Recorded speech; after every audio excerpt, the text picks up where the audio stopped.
Unity no more na nga ba mga tagapanood sa matinding binitawan ni dating Pangulong Digong Duterte laban sa ating Pangulo ngayon na si PBBM. Ako po ang inyong lingkod, tagapanood TV. Isang masaya at masaganang araw po sa ating lahat. Welcome back po dito sa ating YouTube channel at Facebook page. Bago po tayo magpatuloy, nais ko lang po kayong imbitahan, lalong-lalo na po sa mga bagong napadaan lang dito sa ating channel na huwag po sanang kalimutan na mag-subscribe. Hit nyo na rin po notification bell para lagi po kayong updated sa mga bago pang video nating ilalabas. Share, like, and comment din po kayo mga tagapanood, atin yung babasahin at pupusuan. So simulan na po natin ang ating reaction video sa araw na to mga tagapanood. Let's do this! May drug addict tayo na presidente. Yan. Ako, Mr. President, Ma'am Lisa Araneta Marcos, hindi ninyo ako kalaban. Wala akong sinasabi ng masama. Hindi lang ako makakampanya noon. Alam mo, iniiwasan ko ito. Itong panahon na ito talaga ang iniwasan ko kasi mapipilitan ako ngayon magsalita. So etong rallying to mga tol ay isinabay nila no sa Bagong Pilipinas kick-off party, no? Kung di tayo nagkakamali na yun ay sa kampo ng administrasyon. At eto naman ay isang prayer rally na isinagawa naman ng mga Duterte mga tol sa Davao City, no? Kung di ako nagkakamali din. Tingnan nga natin tong nakalagay sa ano. Ayan, bangag sa droga yan ng walang prenong tirada ni dating Presidente Rodrigo Duterte kay President Bongbong Marcos bilang bahagi ng kanyang talumpati sa One Nation, One Opposition rally kagabi, mga kapatid, no? One Nation, One Opposition rally kagabi, January 28. Yan Aniya, pinakitaan siya ng Philippine Drug Enforcement Agency o PDEA ng watchlist noong siya'y alkalde pa ng Davao. No? So medyo may katagalan na pala yun, no? Kasi alkalde siya ng Davao noon, no? Hindi pa siya nagiging presidente. Kaugnay ng illegal na droga kung saan sangkot umano ang pangalan ng Pangulo. Wala nang ibinigay na detalye si President Duterte o si Duterte kaugnay sa paratang. Giit niya matagal niyang piniling manahimik at ngayong naisiwalat na niya sa publiko na nindigang hindi siya hihingi ng tawad kay President Marcos. Okay. Laban ng mga tao sa gobyerno. Alam mo, Mr. President, hindi ako maghingi ng tawad. Kagawan mo yan It is your responsibilities sa sarili mo. What you do in this world binds you. Iyo yan. Huwag mong sisihin ang ibang tao kasi sarili mong utak at katawan yan. Yari na po mga tagapanood, no? Hindi na po napigilan ni dating President Digong Duterte o ni Tatay Digong. Talagang sumabog na po siguro siya.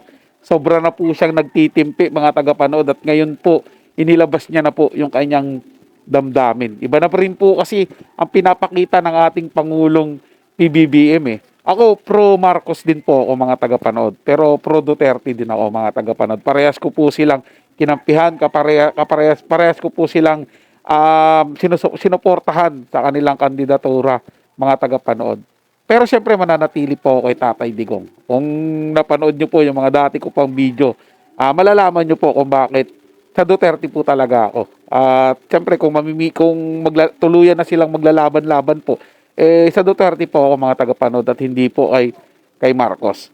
Kung totoo man po ito mga tagapanood, pero syempre alam naman po natin si Tatay Digong. Pag naglabas po, pag nagsabi po yan, matik po yan mga tagapanood, may resibo yan, may pinanghahawakan po yan. Doon naman po sa sinabi niya na adik nga daw po yung presidente, hindi niya naman po sinabi mga tagapanood na ngayon, present. Baka ang tinutukoy niya po dati, kasi sinabi niya po, di ba, nung mayor pa siya ng Davao, pinakitaan siya ng listahan ng mga involved sa droga. At nandoon nga daw po ang pangalan ni PBBM. So, ibig sabihin dati po. Diba, given naman po yan eh. Kahit yung mga senator natin, mga tagapanood, may mga ginawa din pong mga kalokohan yan dati. Malay po natin, nagbago na. Pero kung ngayon po yun, present time, ganun pa rin po siya, involved pa rin po siya sa droga, napaka malaking problema po yan at nakakabahala po yan sa ating bansa. Hindi po ba? Given din po na patuloy yung dumadami at lumalago po, lumalakas po ulit yung mga nagbebenta ng droga dito po sa ating bansa. Nakakatakot po yun, mga tagapanood.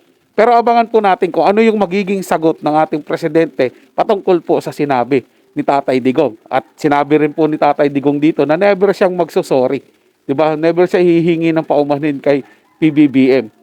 Ba? Ginigising niya na po yung kaisipan ni PBBM ngayon. Masyado po siyang nakikinig eh. Lalong-lalo na dito kay Romualdez. Ito lang po talaga ang nagpasira sa gobyerno niya. 'Di ba? Kasi kung ano po yung nangyari sa tatay niya dati, before mga tagapanood, dahil nakikinig po sa mga sinasabi doon sa nakapaligid sa kanya, ganun din po yung ginagawa niya. Nagmumukhang puppet po ang ating presidente. Pasensya na po diyan sa mga kapwa ko pro Marcos. Hindi po ako nagagalit. Kumbaga sinasabi ko lang po ang aking opinion, ang aking nararamdaman patungkol po dito. Kasi yun po yung pinapakita niya po ngayon sa atin eh.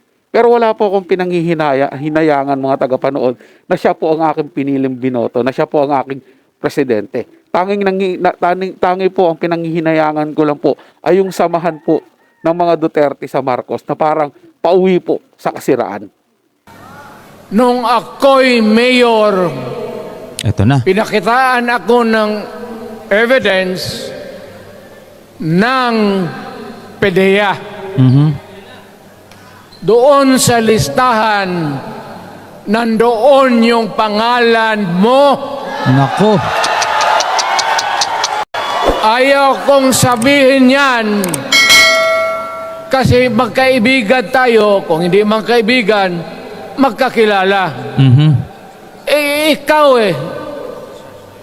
pumapasok kayo ng alanganin.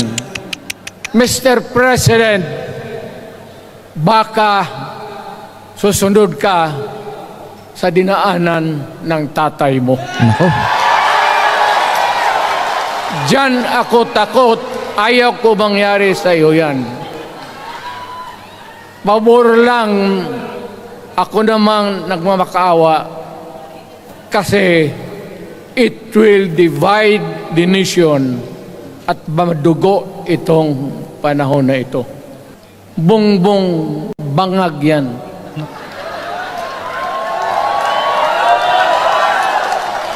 That's why sinasabi ko na sa inyo ngayon, si Bongbong Marcos bangag noon, ngayong presidente na bangag natin ang presidente. Kayong mga military, alam ninyo yan. Lalo na yung nasa Malacanang. Alam ninyo, the armed forces of the Philippines, alam ninyo, may drug addict tayo na presidente. Inding gigil po ni Tatay Digong mga tagapanood, no? Bagay, alam naman po natin, pagdating po sa droga, galit po talaga to. Si Tatay Digong eh.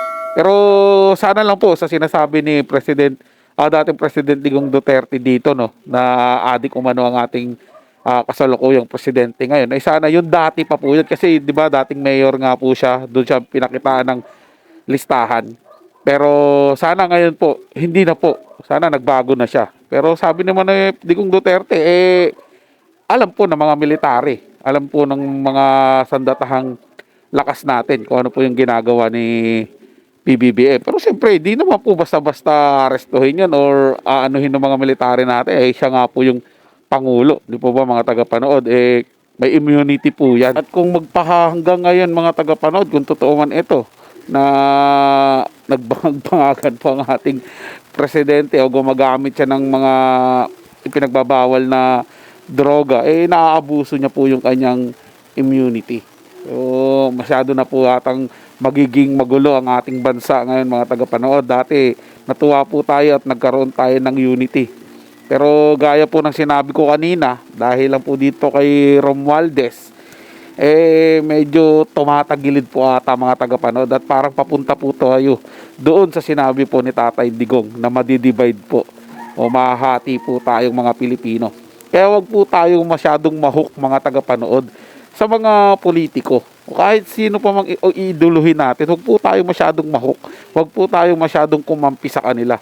Kumaga pag-aralan po natin kung tama pa po ba yung ginagawa nila, kung nasa tamang landas po yung nilalakaran nila bago natin sundan, para hindi po tayo magkamali mga tagapanood, para hindi po natin pagsisihan sa huli.